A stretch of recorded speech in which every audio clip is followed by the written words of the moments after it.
말씀 에스겔 24장 15절에서 27절 우리 어제 했지만은 다시 한번 중요한 부분입니다. 에스겔 24장 15절 여호와의 말씀이 또 내게 임하여 이르시되 인자야 내가 내 눈에 기뻐하는 것을 한번 쳐서 빼앗으리니 나는 슬퍼하거나 울거나 눈물을 흘리거나 하지 말며 죽은 자들을 위하여 슬퍼하지 말고 조용히 탄식하며 수건으로 머리를 동이고 발에 신을 신고 입술을 가리지 말고 사람이 초상집에서 먹는 음식물을 먹지 말라 하신지라. 내가 아침에 백성에게 말하였더니 저녁에 내 아내가 죽었으므로 아침에 내가 받은 명령대로 행하며 백성이 너에게 이르되 네가 행하는 이 일이 우리에게 무슨 상관이 있는지 너는 우리에게 말하지 않으겠느냐 하므로 내가 그들에게 대답하기를 여호와의 말씀이 내게 임하여 이르시되 너는 이스라엘 족속에 이르기를 주 여호와의 말씀에 내 성소는 너희 세력의 영광이요 너희 눈의 기쁨이요 너희 마음의 아낌이 되거니와 내가 더럽힐 것이며 너희의 버려둔 자녀들을 칼에 엎드러지게 할지라. 너희가 에스리의 길에 행한 바와 같이 행하여 입술을 가리지 아니하며 사람의 음식물을 먹지 아니하며 수건으로 그 머리를 동인 채 발에 신을 신은 채로 두고 슬퍼하지도 아니하며 울지도 아니하되 죄악 중에 패망하여 피차 바라보고 탄식하리라. 이같이 에스겔이 너희에게 표징이 되리니 그가 행한 대로 너희가 다 행할지라. 이 일이 이루어지면 내가 주 여호와인 줄을 너희가 알리라 하라 하셨느니라. 인자야 내가 그 힘과 그 즐거워하는 영광과 그 눈이 기뻐하는 것과 그 마음이 간절하게 생각하는 자녀를 데려가는 날 곧 그날에 도피한 자가 내게 나와서 내 귀에 그 일을 들려주지 아니하겠느냐. 그날에 내 입이 열려서 도피한 자에게 말하고 다시는 잠잠하지 아니하리라. 이같이 너는 그들에게 표징이 되고 너희들은 내가 여호와인 줄 알리라. 아버지 하나님 은혜를 감사합니다. 여기까지 하나님 인도해 주셨습니다. 오늘 아버지 하나님께서 에스겔서의 깊은 내용들 아버지 하나님이시여 깨닫게 하여 주옵소서. 예수님 이름으로 감사하며 기도드리옵나이다. 아멘. 자, 제가 여러 번 말씀을 드렸는데 에스겔서 1장에서 24장을 구분하면 1장에서 3장까지가 에스겔의 소명, 하나님께서 에스겔을 파수꾼으로 불러내시는 장면이고요. 4장부터 24장까지가 이 유다의 멸망에 대한 하나님의 심판 예언입니다. 자, 25장 한번 열어보세요. 25장 열자마자 첫째 나오지 암몬에 향한 심판, 그 다음에 모압을 향한 심판, 블레셋을 향한 심판, 그러면서 두로를 향한 심판, 에돔을 향한 심판, 바벨론을 향한 심판까지 32장까지 멸망에 관한 심판이 나타나게 됩니다. 그러므로 자 4장에서 24장까지 이 내용이 이제 유다의 심판선언. 자, 이게 결론이 나는 부분이에요. 끝나는 부분이에요. 자, 그렇다면 끝나는 부분 성경이 보면은 성경은 아주 유기적이고 그리고 많은 경우 교차 대꾸법을 가지고 있다는 것을 봤습니다. A와 A-B와 B-C와 C- 그리고 중간에 X가 있고 그런 식으로 마치 우리 인체가 보면은 우리 인체가 서로 이 유기적인 그런 관계를 가지듯이 성경 내용이 그런 관계로 되어 있다고 그랬습니다. 자, 24장 1절에 보면은 예루살렘이 포위됐을 때입니다. 아홉째 달, 열째 날, 아홉째 년, 그러니까는 597년에 이 에스겔이 포로로 잡혀갖고 그로부터 9년이 지나서 588년입니다. 지금 현재 586년에 이 예루살렘 멸망하는데 588년부터 포위가 됩니다. 포위. 예루살렘 성을 느부갓네살이 대군을 몰고 와가지고 그를 포위해서 그 성 안에서 굶겨 죽이고 그렇게 오랫동안 포위가 됩니다. 자, 포위가 되면서 지금 이제 마지막으로 그 586년 이스라엘 이 유다의 멸망의 마지막을 앞두고 눈앞에 두고 2년을 앞두고 에스겔에게 하나님께서 이 하나의 상징적인 행동, 상징행위 앞에도 많이 나오죠. 하라는데 아내가 죽더라도 슬퍼하거나 그 초상집에 있는 것처럼 그렇게 하지 말고 그냥 덤덤하게 지내라는 거예요. 정말로 그날 아내가 죽었습니다. 그 말대로 하나님께서 말씀한 대로 그렇게 했습니다. 그러니까 사람들이 백성들이 찾아왔습니다. 19절에 백성이 내게 이르되 너가 행하는 이 일이 우리와 무슨 상관이 있느냐. 지금까지 이 에스겔의 이 사역을 옆에서 지켜보던 포로로 잡혀왔던 그 유다인들이 에스겔을 통해서 하나님께서 선지자로 사용한 것을 알았던 거예요. 그래서 그에게 일어나는 사건조차도 이스라엘과 연관이 있다는 것을 눈치를 채고 찾아왔습니다. 그때 하나님 말씀이 뭐라고 임하느냐 그러면 21절에 보니까 에스겔에게 이렇게 말씀하게 합니다. 너는 이스라엘 족속에게 여호와의 말씀에 내 성소는 너희의 영광이요 너희 눈의 기쁨이요 너희 마음의 아낌이 되어 내가 더럽힐 것이다. 내 성소, 내 성소를 어떻게 하냐. 내가 더럽힌다. 내가 너희가 이것을 영광스럽게 생각하고 기뻐하고 너희가 이것을 희망으로 생각하지만은 너희가 믿는 이 내 성소를 내가 파괴하겠다. 그렇게 말씀합니다. 자, 우리는 지난번 역대상을 공부하면서 놀라웠게도 역대상의 주제가 성소라는 것을 발견했습니다. 이건 그냥 안 보여요. 성경을 깊이 보면 성경 전체 창세기부터 요한계시록까지 흐르는 성경의 핵심 주제가 이 성소, 성전, 성막으로 연결되고 에덴부터 시작해서 저 새 예루살렘까지가 성소 이야기입니다. 그 성소 문제가 여기 최종적으로 나오고 성소를 파괴했다는 것입니다. 성소를 파괴. 내 성소를 파괴한다. 너희 세력의 영광에 너희 눈에 기쁨에 너희 마음에 아낌이 되지만 내가 더럽힌다. 왜? 너희가 가지고 있는 그 성소 개념으로서는 그 개념은 하나님의 성소를 오히려 더럽히는 것이다. 그러니까 이거 성소 파괴가 목적이 아니고 이 성소 이야기는 쭉 저기 모세시대 성막에서 예루살렘 이 성전으로 지금까지 쭉 연결되는데 이 연결되고 있는데 이 성소를 파괴함으로 해가지고 이 성소가 가지고 있는 궁극적 목표가 있어요. 목표.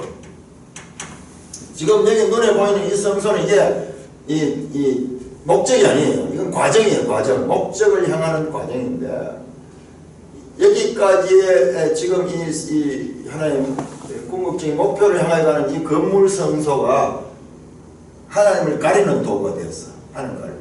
그러니까 하나님께서 이것을 파괴를 한 거예요. 이것을 파괴. 그 역대기는 이보다 역대기는 사실상 이제 전체 다 이 내용인가 과거의 역사를 이스라엘 역사를 훑잖아요. 그러면서 이 성소의 출발과 그 과정을 다 보여주고 있어요. 놀라웠게도 전부 성소와 관계되어 있다는데 이처럼 우리가요. 성소는 신구약 성경의 핵심 주제다. 요한복음 2장에서 예수님께서 나와 이 성전을 헐라 그러면 내가 사흘 만에 세우리라. 이 말씀이고요. 전부 이게 고린도후서 3장 16절에 너희는 하나님의 성전인과 성령이 너희와 함께하는 것을 알지 못하느냐. 이 신약에 와서 성전 개념의 코페르니쿠스적인 그런 변화, 건물 성전에서 사람으로 바뀌는 예수님으로 그 다음에 우리 성도로 바뀌는 이와 같은 성전 개념의 발전적 변화,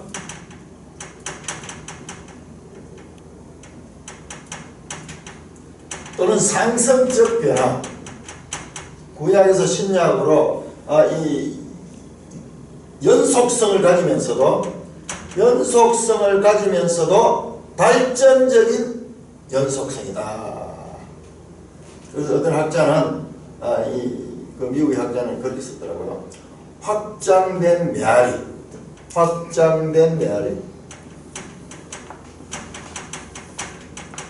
메아리보다도 우리가 울림이라고 쓰자 그렇게 제가 말씀했는데 울림. 근데 그 울림이 나오는데 같은 소리가 나는데 이것이 계속 확장돼요. 확장된 울림이라는 거죠. 에덴 동산이 하나님의 성소였어요. 하나님 성소를 하나님 계시는 거잖아요. 에덴 동산에서 아담과 하나님이 교제를 했어요. 교제를 했는데 갑자기 죄를 짓고 나자마자 하나님과 분리됩니다. 두려워하고 숨고 하나님 피하게 되잖아요. 그때 하나님께서 여자의 후손에 대한 메시지를 주면서 그때부터 하나님과 관계가 분리됩니다. 그때 이후로 인간들이 급격히 타락하게 되면서 계속 이 땅이 번성할수록 이곳이 죄악이 관영하고 혈육 있는 자들 가운데 모든 것이 하나의 육체가 되어버려요. 영적인 것이 완전히 이에 닫혀버려요. 그래서 노아 홍수를 통해서 심판하는 거죠. 하나님의 소원은 이 성전을 다시 회복하는 거예요. 아담이 실패한 그 성전. 그래 예수님을 둘째 아담이라고 그러는 거예요. 사도 바울의 메시지는 그 모든 것을 품고 있는 거예요. 둘째 아담은 첫째 아담이 실패한 것을 실패하지 않습니다. 예수님이 사역을 처음 시작하자마자 광야에서 마귀에게 시험을 받잖아요. 에덴 동산에서 아담이 마귀에게 시험을 받아서 넘어졌잖아요. 그러나 예수님은 그 마귀의 시험을 이겨냅니다. 그리고 마귀가 지배하는 이 땅 가운데 귀신을 쫓아내고 그리고 병든 자를 고치고 그리고 하나님 나라를 선포합니다. 이 모든 것들이 뭐냐? 마귀의 지배를 받던 이 땅에 하나님이 성전을 회복하는 거예요. 예수님이 가는 곳에서 생명이 나는 거예요. 마귀의 이 마귀가 있는 곳에는 사망과 거짓과 죽음과 모든 이 혼란이 있지만 예수님 가는 곳에는 질서가 생기고 생명이 생기는 거예요. 병든 자들을 고치고 그리고 정신 나간 자들을 정신을 온전케 하고 이 모든 일들이 바로 그와 같은 표징이에요. 표징. 이사야서에 예언된 그 표징. 그래 예수님이 오므로 성전 회복이 시작이 되는 거예요. 하나님 나라는 성전 개념과 성전과 하나님 나라는 같은 연속적인 그와 같은 의미를 공유하고 있습니다. 성전은 건물적인 그런 의미가 강하고 하나님 나라는 통치적인 그런 의미가 더 강하죠. 자, 이렇게 에스겔 24장 마지막에 심판 선언의 마지막에 성소의 심판, 하나님의 성소를 파괴할 그와 같은 하나님의 말씀이 나타나는 거예요. 뿐만 아니라 그 에스겔의 부인이 죽는 것도 바로 이와 같은 의미를 갖는 거예요. 예루살렘 성전이 파괴된 것. 그 사랑하는 그 남편의 부인이 죽어버린대. 남편 대신 그 하나님과 그 이스라엘 백성과의 관계를 그러나 그거 슬퍼하지 말라는 거예요. 그것이 최종적인 것 같으면 슬퍼하고 슬픔이 잠겼지만 그것도 하나의 과정이라는 것을 나타내는 거예요. 자, 그래 하면서 24절에 보니까 24절에 그 백성들에게 예루살렘에도 이와 같은 일이 일어날 거다. 그럴 때 너희가 슬퍼하지 마라. 그렇게 하면 24절 이같이 에스겔이 너에게 표징이 되리니 표징이라는 단어가 나왔어요. 그리고 보세요. 27절 보세요. 끝에 보면 너는 그들에게 표징이 되고 그들은 내가 여호와인 줄 알아. 표징, 팩트.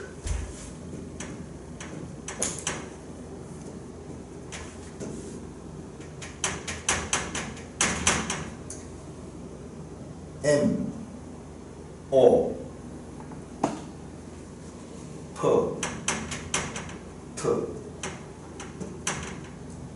모페트. 이게 뭐냐? 사인.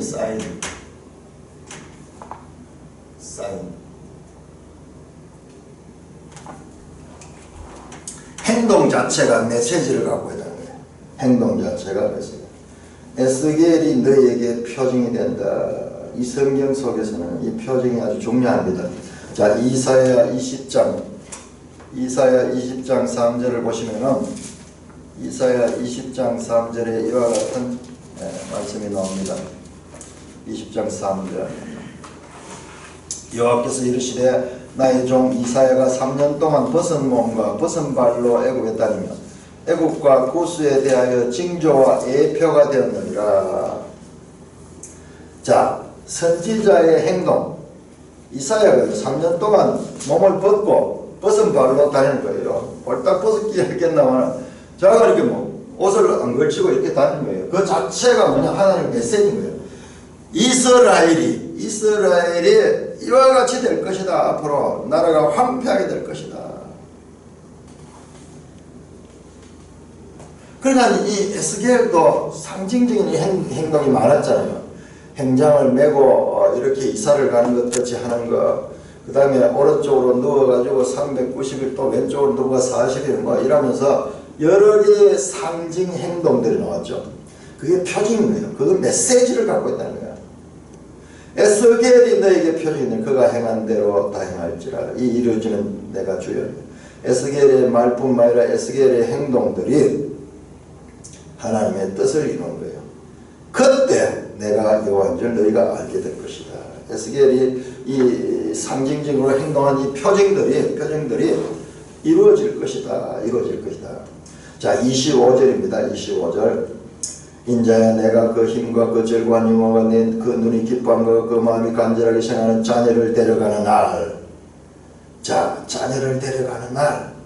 인자야 내가, 하나님께서 누가 그 힘과 절구하는 영광과 그 눈이 기뻐함과 그 마음이 간절하게 생각하는 자녀를 데려간 날. 이게 뭐냐? 586년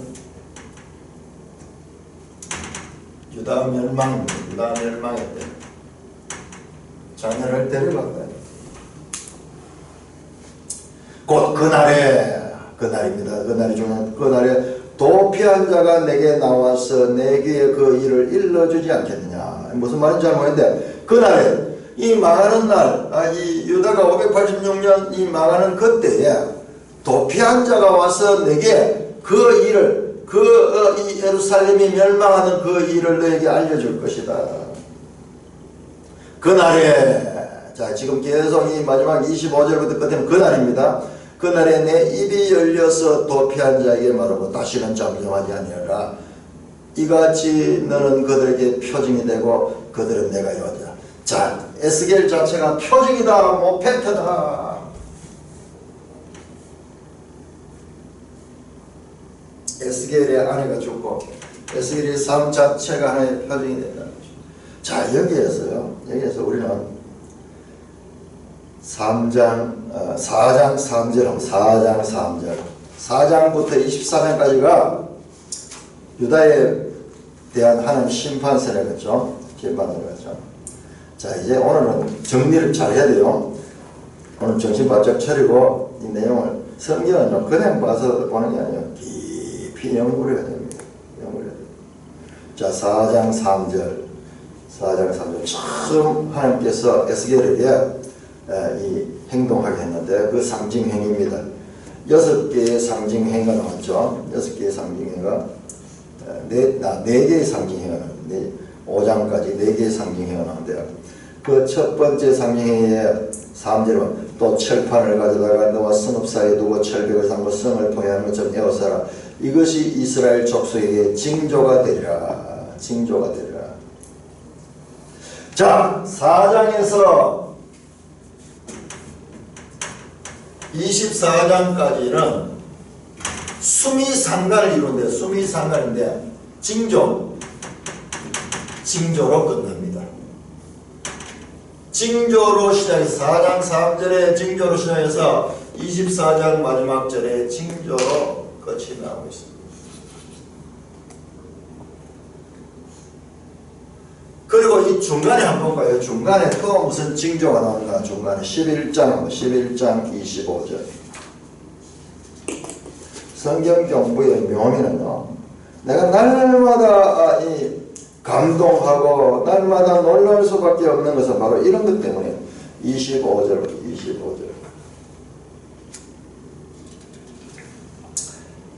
아니 그 12장 6절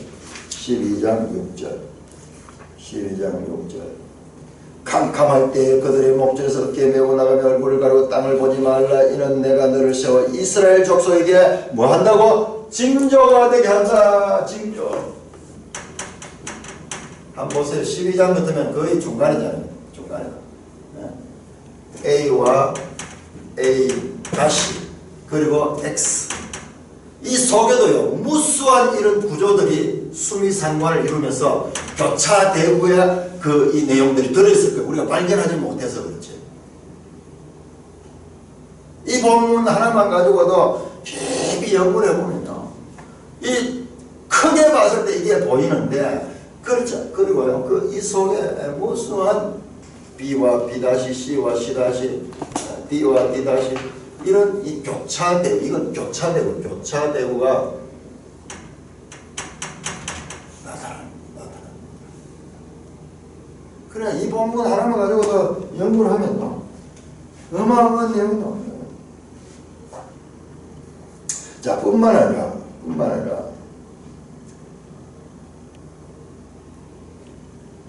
자, 여기에서 우리 매일 성경이 지금 잘못된 걸 내가 지적해 줄게요.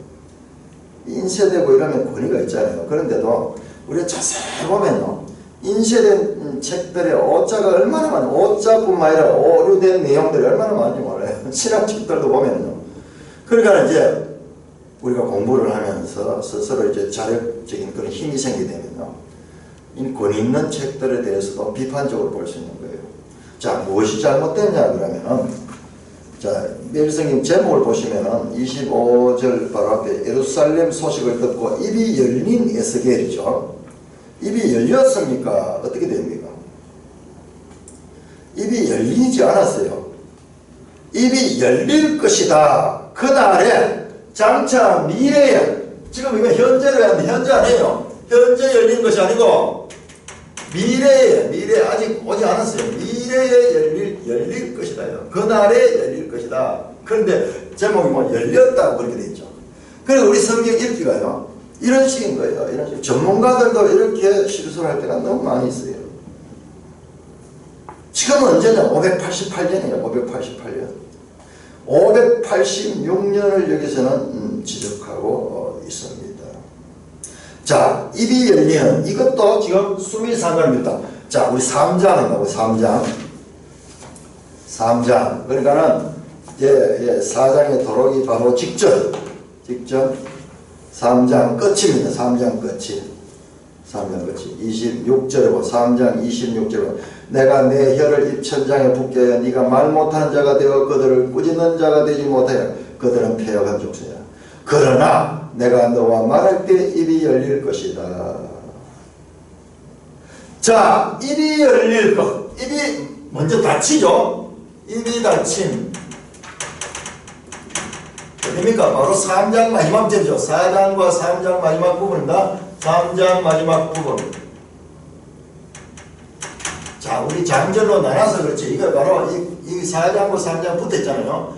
그리고 입이 열립니다. 24장 마지막 부분에 가서 입이 열립니다. 입이 열릴 것에 대한 예언이 나옵니다. 자, 그렇다면 이 과정, 여기서부터 지금까지 에스겔은 입이 닫힐 수도 있어요. 입이 닫혔을 수가 있습니다. 자, 11장 25절. 또 요 사이 중간에 11장 25절. 11장 25절. 내가 사로잡힌 자 중에서 여호와께서 내게 보이신 모든 일을 말하니라. 이 중간에 에스겔이 입이 열린 적이 있어요. 11장 25절.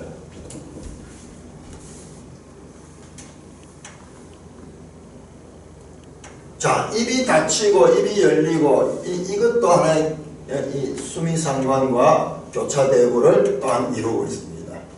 11장 딱 중간에. 자, 그렇다면 에스겔서에서 아주 이 중요한 한 문제가 나오는데, 자, 그러면 그동안은 입이 계속 닫혀 있었던가? 자, 그날에 내 입이 열려서 도피한 자에게 말하고 다시는 잠잠하지 아니라. 이 말씀은 무엇인가? 이거는요, 이건 아주 구체적인 내용이에요. 구체적인 내용입니다. 자, 입이 열린다. 자, 이 말씀을 먼저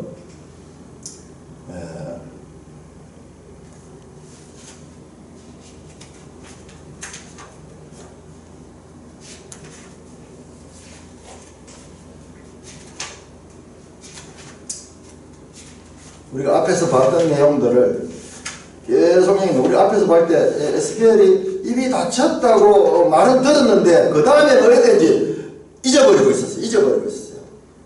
자, 29장 21절을 볼까요? 29장 21절.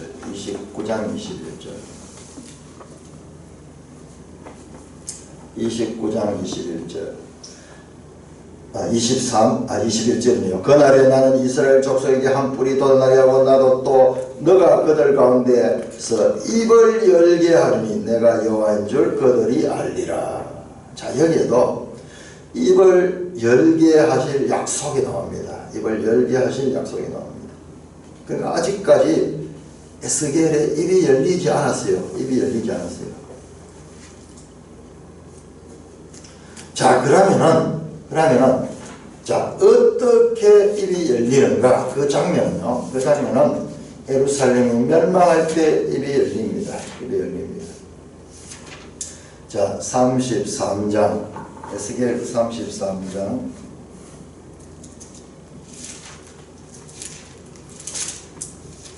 에스겔 33장 22절. 33장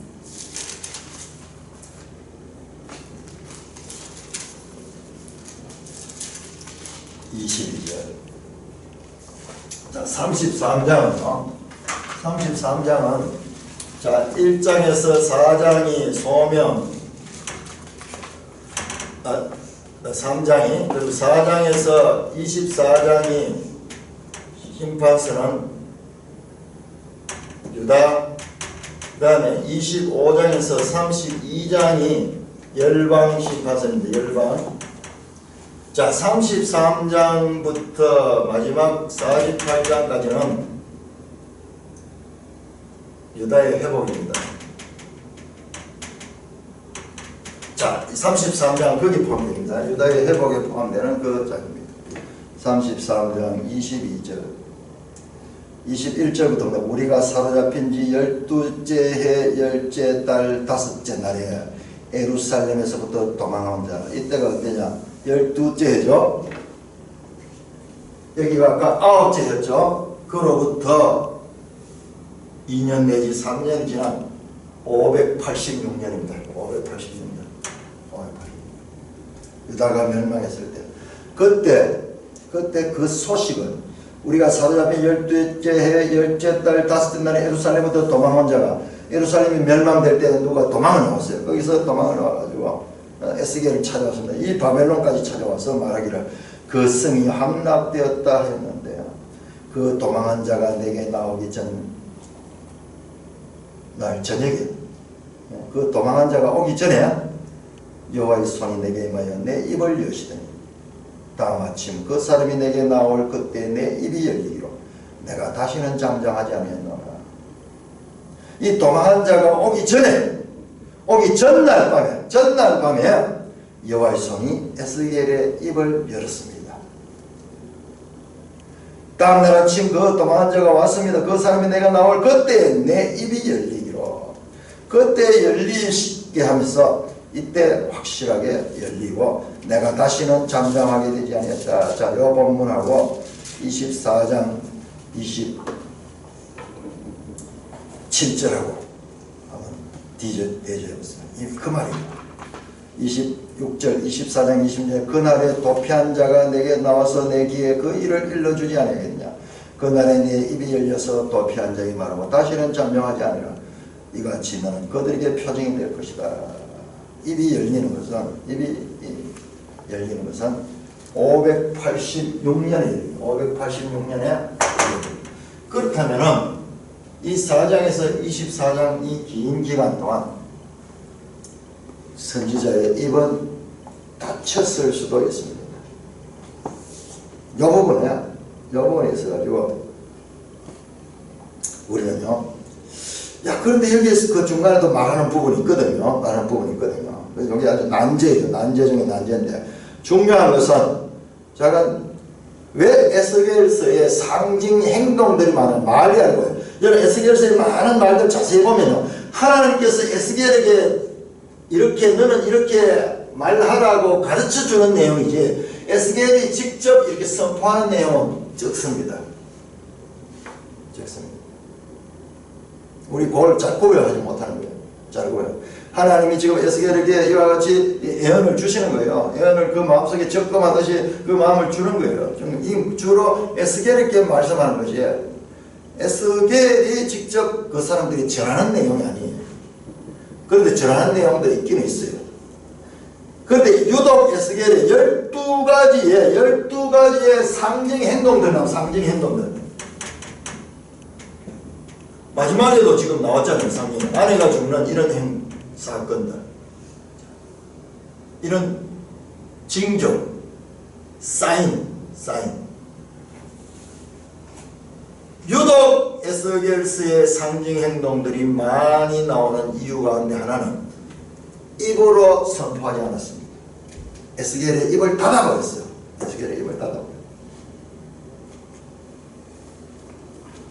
예수님께서 와서 사역하실 때요, 우리는 예수님이 와서 병자를 낫게 하고 죽은 자를 살리고 귀신을 쫓아내고 이런 일들을 그냥 예수님의 능력 발인 줄 알았어요. 능력 발인. 이거 제가 알게 된 게요, 한참 후에 알게 됐어요. 그게 뭐냐, 하나의 상징적인 거예요. 예수님이 누구냐? 바로 사망의 세력으로부터 생명으로 일으키는 예수님의 권능, 예수님이 하나님의 아들이며 구원자이심을 알려내는 하나의 상징 행동이 상징 행동.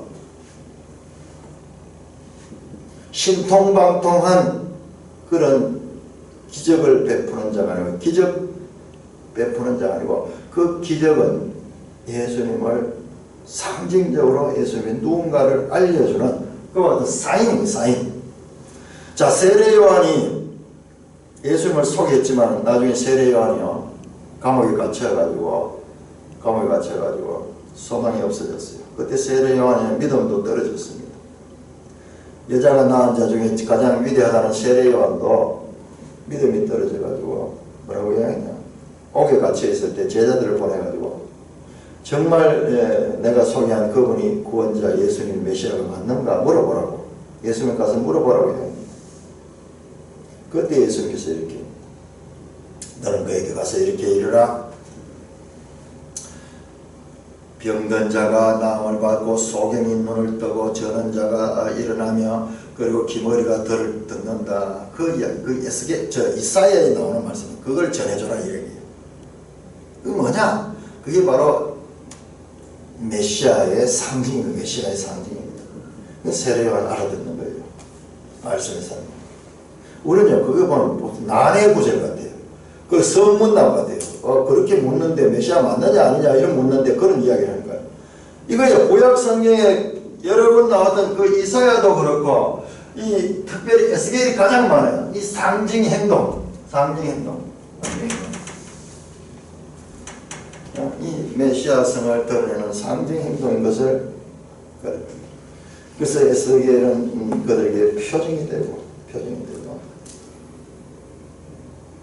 말문이 열리는 것은 그날에 열릴 것이며, 그러면 이 중간 동안은 전혀 말하지 않느냐? 그렇지 않은 것 같아요. 그 3장을 자세히 보면 하나님께서 말씀을 주면 말하고요, 그 이외에는 거의 입이 닫혔던 것 같아요.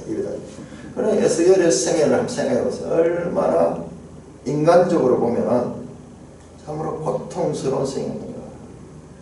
아내도 하나님 메시지를 전한 도구로 죽음을 당하게 되고, 본인도 자유자재로 살지를 못하는 거예요. 왼쪽으로 누워서 뭐 390일, 오른쪽으로 누워서 뭐 40일, 뭐 이런 식의, 그리고 온갖 이 상징적인 그 삶 자체가 메시지였어요. 메시지. 에스겔이 너에게 표징이 된다. 자, 이렇게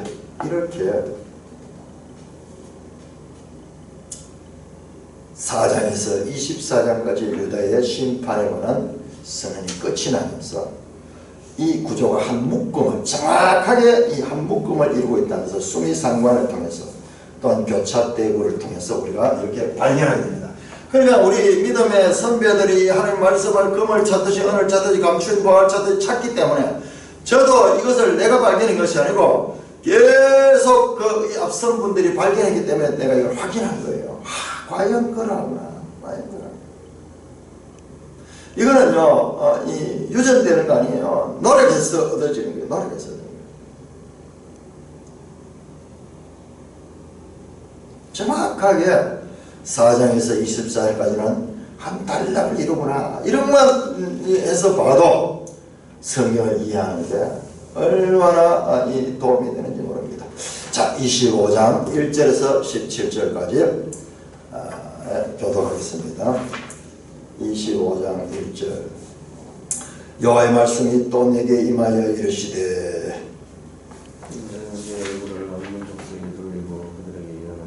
너는 암몬 족속에게 이르기를 너희는 주 여호와의 말씀을 들을지어다. 주 여호와께서 이같이 말씀하셨느니라.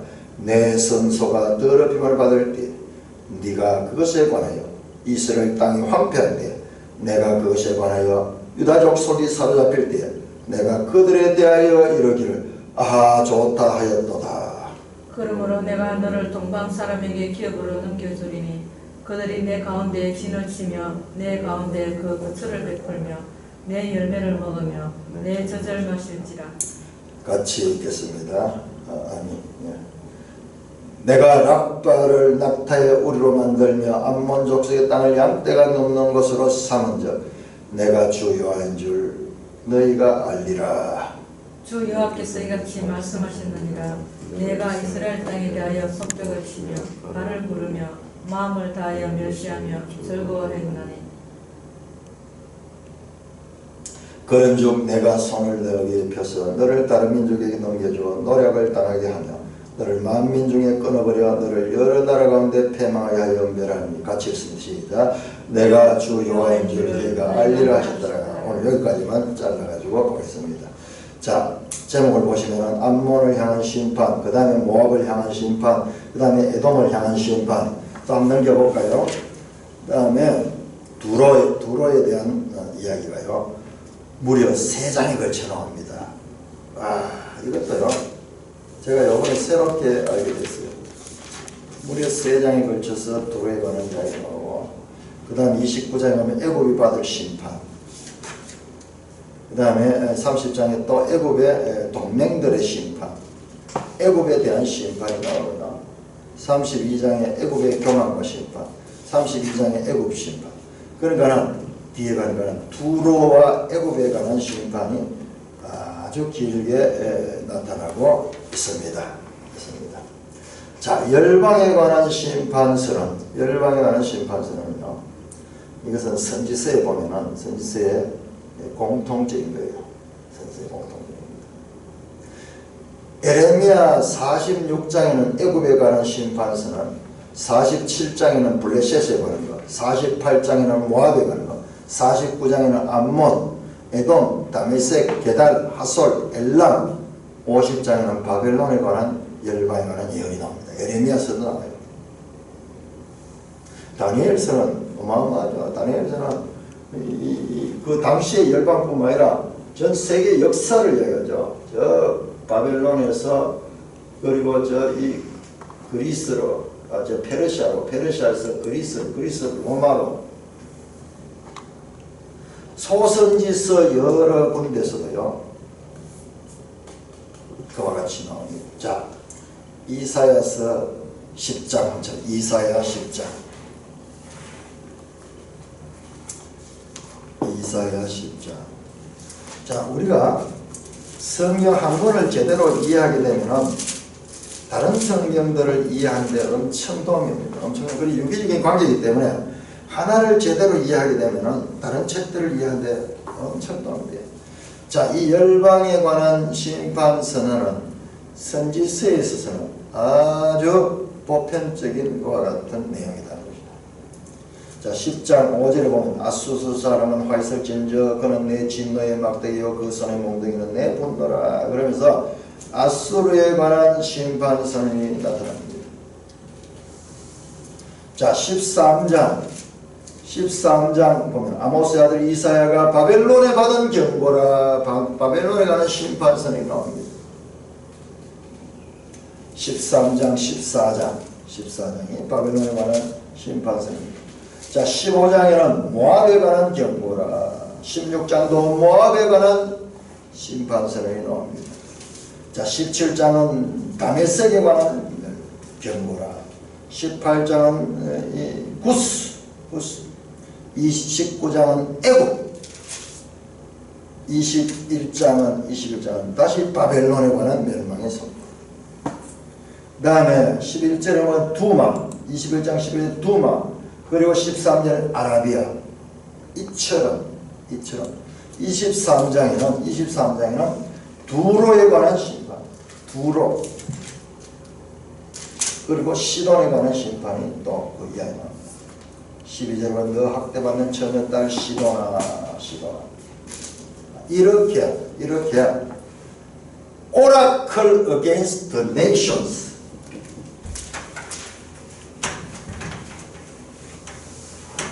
선지서에서는 보편적으로 에레미야서도 그렇고 에스겔서도 그렇고 그리고 이사야서도 그렇고 다니엘서도 그렇고 그리고 소선지서도 그렇고 짧지만은 열방에 관한 심판선언이 나타납니다.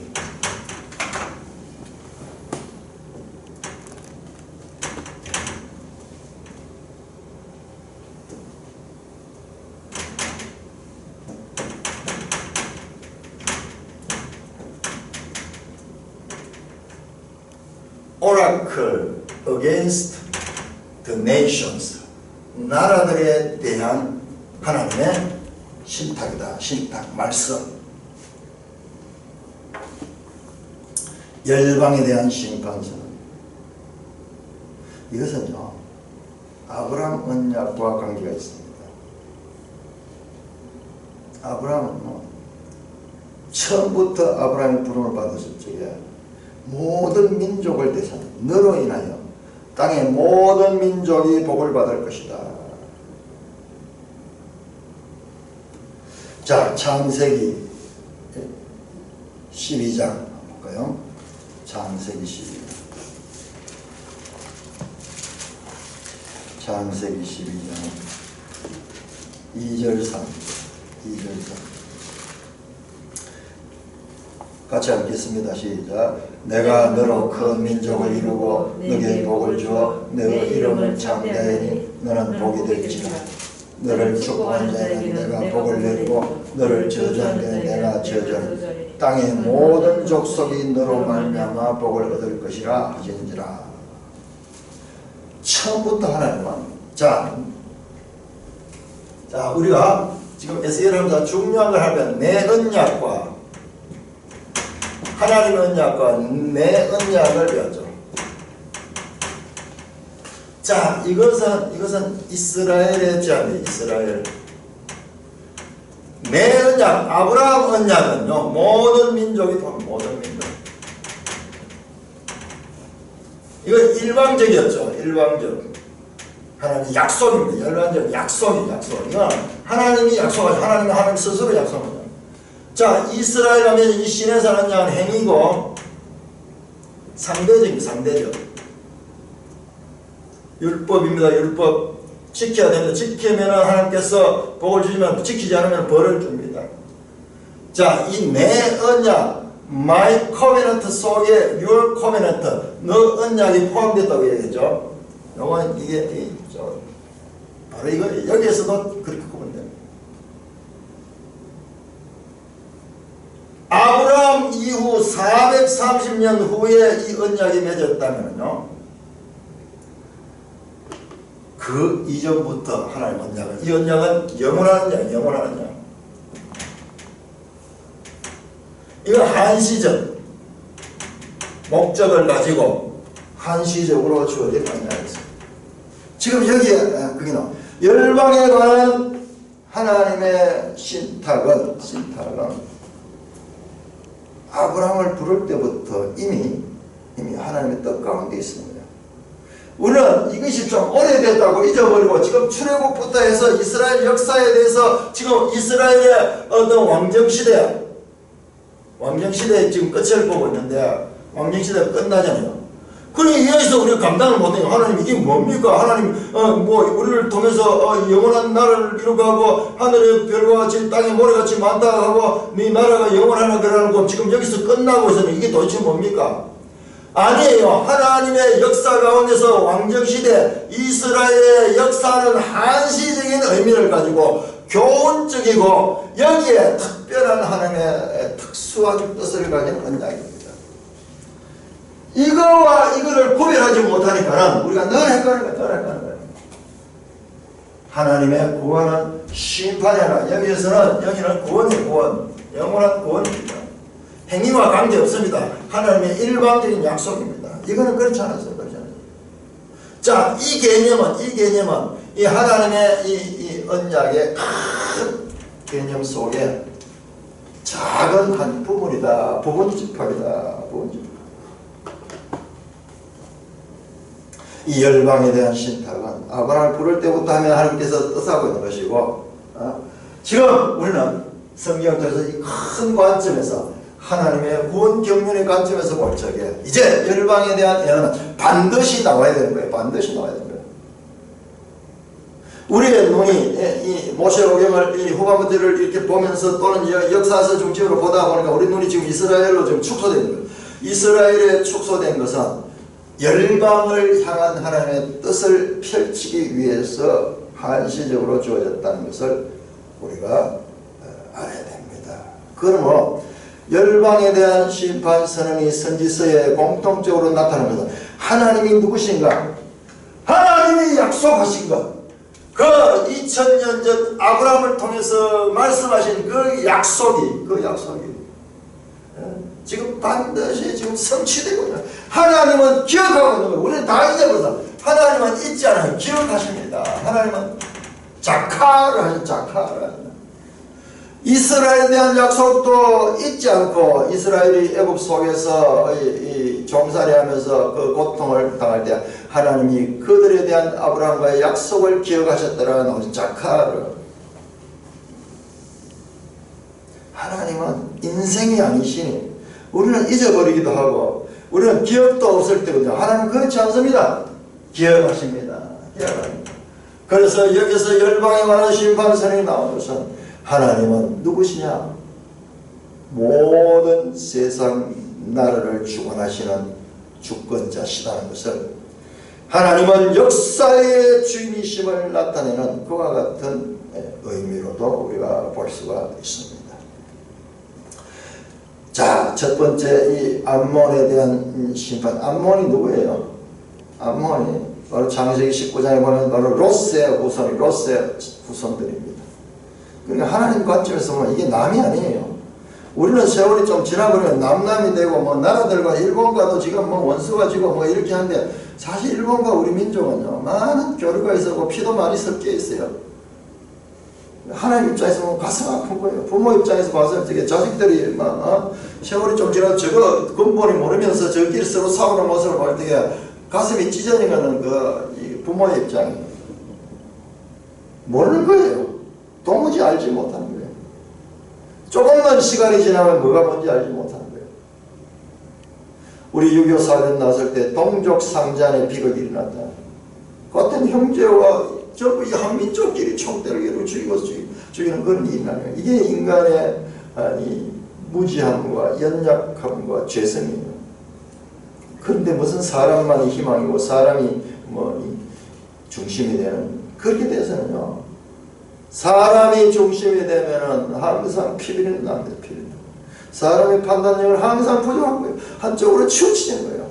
그래서 오직 하나님의 말씀으로만 우리가 구원을 얻을 수 있고 그 말씀에 기초한 그런 사회를 건설하는 것이 우리 그리스도인에게서는 하나의 이상이 돼야 돼. 이상이 돼야 돼. 자, 이 이 암몬은